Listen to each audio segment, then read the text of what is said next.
আজকালকার দিনে যেসব তরকারিগুলো রান্না হয় সেগুলোতে কোনো সময় সর্ষে, কোনো সময় পোস্ত এগুলো বাটা থাকে।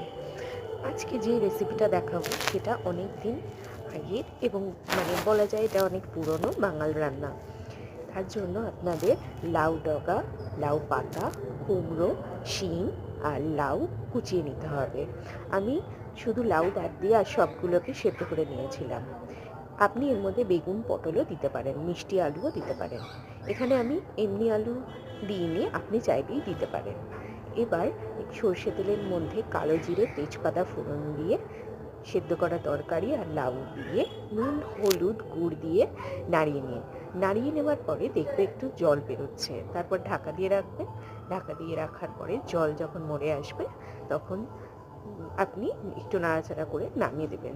যদি মনে হয় জল কমছে না তাহলে একটু চালের গুঁড়ি ব্যবহার করতে পারেন।